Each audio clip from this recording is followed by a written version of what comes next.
Greetings dear learners, हम पढ़ने लगे हैं केमिस्ट्री ऑफ 9th क्लास।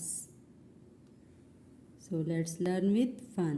मैं पूरी कोशिश करूँगी कि आप लोगों के कॉन्सेप्ट्स क्लियर रहें इसमें। ये इसका कंटेंट है, 13 चैप्टर्स हैं इसके, और हम लोग फर्स्ट चैप्टर से स्टार्ट लेंगे आज। फर्स्ट चैप्टर का नाम है states of matter and phase change. ये न्यू सिलेबस की बुक है।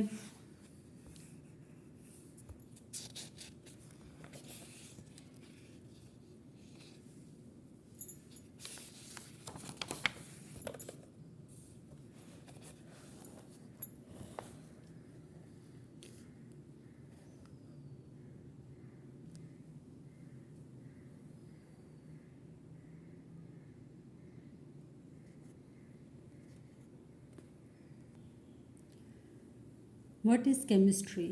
पहले हम इसकी डेफिनेशन देखते हैं। केमिस्ट्री वो ब्रांच है साइंस की जिसमें हम उसकी प्रॉपर्टीज़ के साथ डील करते हैं, कंपोजिशन के साथ और स्ट्रक्चर के साथ सब्सटेंस के, कि वो सब्सटेंस का शेप किस तरह की है, स्ट्रक्चर कौन सा है, किन चीज़ों से मिलकर बना हुआ है। इसके अलावा ये डील करती है केमिस्ट्री फिज़िकल और केमिकल चेंजेस के साथ। किसमें? मैटर में। मैटर क्या होता है? Matter is anything which has mass and occupies space. Chemical changes in the form of chemical reactions हो रहे होते हैं। जिस तरह से हाइड्रोजन और ऑक्सीजन कंबाइन होते हैं तो वाटर बनता है। फिजिकल चेंजेस जो कि हम लोग खुद ऑब्जर्व कर सकते हैं। एंड द लॉ और प्रिंसिपल विच गॉन्ट दिस चेंजेस, कि कौन से लॉ के अकॉर्डिंग ये चेंजेस हो रही होती हैं। For example law of conservation of energy इसकी एग्जांपल है।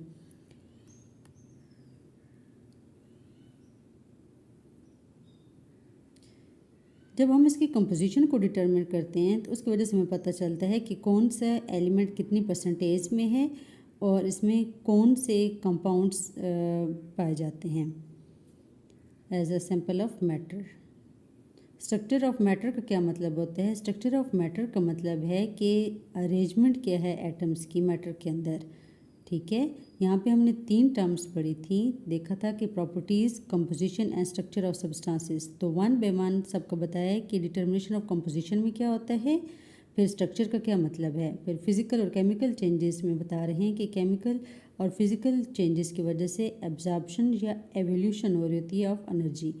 ठीक है, एब्जॉर्प्शन का मतलब होता है कोई चीज़ जब जज़ब हो जाती है। एवोल्यूशन ऑफ एनर्जी का मतलब होता है कि एनर्जी को इवॉल्व होना। What is chemistry? तो यहाँ पे मैंने आपके लिए डेफिनेशन भी एक्सप्लेन कर दी है, उसकी जो टर्म्स बेसिक यूज़ होती है वो भी मैंने एक्सप्लेन कर दी हैं।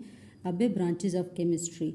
तो वाइडली स्प्रेड कॉम्प्लेक्स सब्जेक्ट है केमिस्ट्री। इसको अंडरस्टैंड करना डिफ़िकल्ट था, इसलिए इसको डिफरेंट ब्रांच में डिवाइड किया गया स्पेसिफिक एस्पेक्ट्स के थ्रू। केमिस्ट्री को डिस्टिंक्ट ब्रांच में डिवाइड किया गया। डिस्टिंक्ट मतलब होता है मखसूस।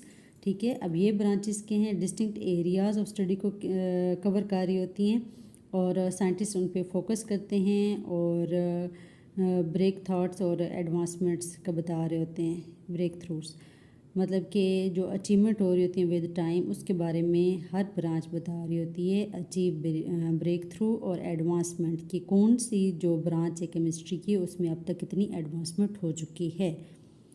हर एक ब्रांच में अलग उससे रेलिवेंट डिटेल होती है। फिज़िकल केमिस्ट्री अब जिस तरह से है तो ये केमिस्ट्री की वो ब्रांच है जो कि ये बताती है कि सब्सटेंस किस तरह से एटॉमिक और मॉलिक्यूलर लेवल पे बिहेव करते हैं। एटॉमिक बिल्कुल बेसिक लेवल होता है, एटम मिलकर क्या बनाते हैं, मॉलिक्यूल्स बनाते हैं। ये हमें क्लियर एक्सप्लेनेशन दे रही होती है कि किस तरह से फंडामेंटल फिज़िकल लॉ हमारे वर्ल्ड में एटम और मॉलिक्यूल्स के थ्रू गवर्न कर रहे होते हैं या किस तरह से इनकी वजह से वर्ल्ड में चेंजेस आ रही होती हैं। ये स्पेसिफिक करेक्टरिस्टिक्स को भी शो करती हैं। फिज़िकल केमिस्ट्री में हम और क्या देखते हैं? फिज़िकल केमिस्ट्री में क्या कह रहे हैं कि जो ह्यूज स्ट्रक्चर है, huge structure related to life में जो चेंजेस आ रही होती हैं, रिएक्ट कर रही होती हैं चीज़ें, उसके बारे में बताती है। फिज़िकल केमिस्ट्री ये भी प्रेडिक्ट करती है कि जो रेट ऑफ चेंज है वो कितना होगा और किस तरह से होगा। इसके ज़रिए से हम ऑप्टिमाइज़ कर सकते हैं कंडीशन को। ऑप्टिमाइज़ का मतलब होता है नॉर्मल करना कंडीशंस को, ताकि जो रिएक्शन है वो थ्रू आउट इंडस्ट्रियल स्केल पे सही रहे। जो जो चेंजेस करनी है वो हमें पहले ही फिज़िकल केमिस्ट्री प्रेडिक्ट करके दे देती है। प्रेडिक्ट का मतलब होता है अंदाज़ा लगाना, एस्टिमेट लगाना। फिर इनऑर्गेनिक केमिस्ट्री है। अब ये जो है इनऑर्गेनिक केमिस्ट्री की ब्रांच, ये किसकी स्टडी करती है? सिंथेसिस मतलब बनाने की, कंपोजिशन जिन एलिमेंट्स से ये चीज़ें मिलकर बनी होती हैं, प्रॉपर्टीज़ उनकी प्रॉपर्टीज़ मतलब करेक्टरिस्टिक्स का मतलब हो जाता है कि टेक्सचर क्या है, साइज़ क्या है, एक्सेट्रा, और स्ट्रक्चर क्या है एलिमेंट्स का और कंपाउंड्स का, ठीक है, जिसमें लिटिल या नो कार्बन होती है। फिर इनऑर्गेनिक सब्सटेंसेस जो हैं वो मेटल्स से मिलकर बने होते हैं, नॉन मेटल से मिलकर बने होते हैं या मिक्सचर्स होते हैं, साल्ट, एसिड और बेसिस वगैरह इसमें इंक्लूड होती हैं। इनऑर्गेनिक कंपाउंड को हम कहाँ यूज़ करते हैं? तो फर्टिलाइज़र्स में, फर्टिलाइजर्स खादों को कहते हैं, मेडिसन्स में, कैटलिस्ट का पर्पज़ होता है रिएक्शन को स्पीड अप करना, पिगमेंट्स के तौर पे यूज़ करते हैं, कोटिंग के लिए जिस तरह से आयरन वगैरह की कोटिंग करते हैं ताकि उसको कुरीजन ना हो जाए, जंग ना लग जाए, और इस तरह की चीज़ों में यूज़ करते हैं। ऑर्गेनिक केमिस्ट्री है। ऑर्गेनिक केमिस्ट्री की वो ब्रांच है जो कि कार्बन की कंपाउंड्स के साथ डील करती है, जिनको हम हाइड्रोकार्बन भी कहते हैं कलेक्टिवली, और इसके डेरिवेटिव्स मतलब हाइड्रोकार्बन से आगे कौन कौन से एलिमेंट्स कंपाउंड्स बन रहे होते हैं, और other than salts like carbonates, bicarbonate, oxides और कार्बाइड्स, क्योंकि ये जो साल्ट्स हैं ये हम इनऑर्गेनिक केमिस्ट्री में स्टडी कर रहे होते हैं। अच्छा, इस ब्रांच में क्या कर रहे होते हैं? इस ब्रांच में हम स्ट्रक्चर, फॉर्मेशन, प्रॉपर्टीज़, कंपोजिशन और रिएक्शंस, ये हम चीज़ें स्टडी कर रहे होते हैं किसकी? कार्बन कंटेनिंग कंपाउंड्स की। इनऑर्गेनिक केमिस्ट्री में कार्बन के बगैर वाली चीज़ें हैं, ऑर्गेनिक केमिस्ट्री में सारी वही कंपाउंड है जिनमें कार्बन होती है। ऑर्गेनिक कंपाउंड हमें कहाँ मिलते हैं? तो ऑर्गेनिक कंपाउंड हमें सारे फॉर्म ऑफ लाइफ में मिलते हैं और ये असेंशियल होते हैं लाइफ के लिए। असेंशियल का मतलब होता है इम्पोर्टेंट। तो आज हमने क्या पढ़ा? आज हमने केमिस्ट्री की डेफिनेशन पढ़ी है, ब्रांच ऑफ केमिस्ट्री पढ़ी हैं जिसमें फिजिकल केमिस्ट्री है, इनऑर्गेनिक केमिस्ट्री है, ऑर्गेनिक केमिस्ट्री है। तो इन सब का डिफरेंस मैंने आपको बताया है, डिटेल में एक्सप्लेन किया मैंने।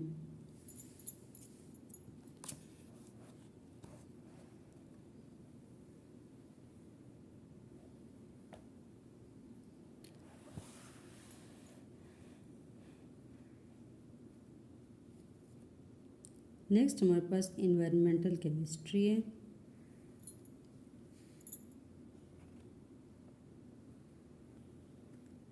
इन्वायरमेंटल केमिस्ट्री के अंदर हम साइंटिफिक स्टडी करते हैं केमिकल, बायोकेमिकल फिनोमेना के अंदर जो कि प्लैनेट में हो रहे होते हैं।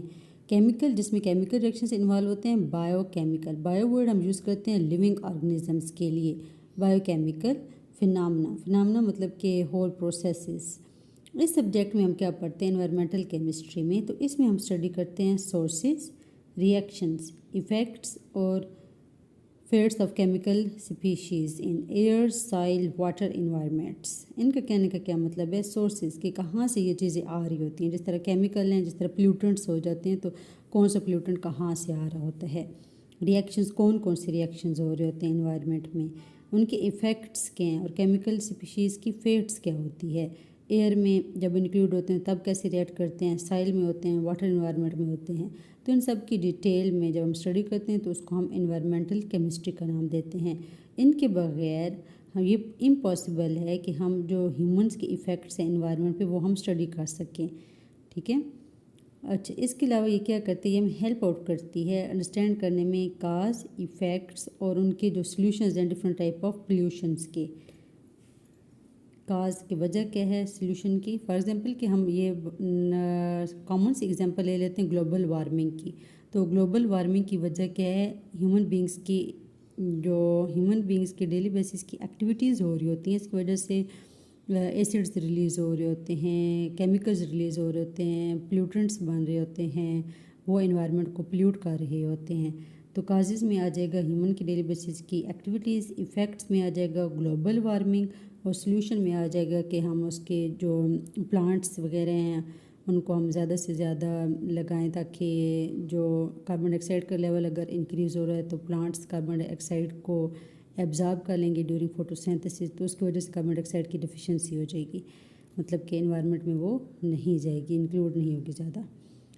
तो डिफरेंट टाइप ऑफ हम पोल्यूशन को स्टडी कर सकते हैं। इन्वायरमेंटल केमिस्ट्री, नाम से पता चल रहा है इन्वायरमेंट से रेलिवेंट डील करेगी केमिस्ट्री की ब्रांच। एनालिटिकल केमिस्ट्री, तो ये केमिस्ट्री की वो ब्रांच है जो कि एनालिसिस करती है। एनालिसिस कहते हैं तज्जिया करने को, डिफरेंट सब्सटेंसेस की एनालिसिस करती है। इसके अंदर सेपरेशन भी है, आइडेंटिफिकेशन है और डिटर्मिनेशन है। किस चीज़ की डिटर्मिनेशन है? कंसंट्रेशन ऑफ कंपोनेंट्स जो कि मटेरियल थिंग्स में प्रेजेंट होते हैं। अब हम इस फील्ड ऑफ एनालिटिकल केमिस्ट्री को जनरली इन्वॉल्व कर रहे हैं ताकि जो मॉडर्न यूज़ है या सोफिस्टिकेटेड इंस्ट्रूमेंट्स हैं उनको एनालाइज कर सकें मैटर के। मॉडर्न सोफिस्टिकेटेड कहते हैं पेचीदा को, कॉम्प्लेक्स को, कि उनके जो मैटर में है उनको एनालाइज कर सकें, उनका एनालिसिस कर सकें, उनको थॉरली डीपली स्टडी कर सकें। बायोकेमिस्ट्री है, ये केमिस्ट्री की वो ब्रांच है जिसमें हम लाइफ में जो डिफरेंट एक्टिविटीज़ हो रही होती हैं, केमिकल प्रोसेसेस हो रहे होते हैं, उसको स्टडी करते हैं। इसके अलावा ये केमिकल सब्सटेंसेस की स्टडी भी करती है और वाइटल प्रोसेस, वाइटल कहते हैं इंपॉर्टेंट को, जो इंपॉर्टेंट प्रोसेस हो रहे होते हैं लिविंग ऑर्गेनिजम्स में, उसकी स्टडी करती है।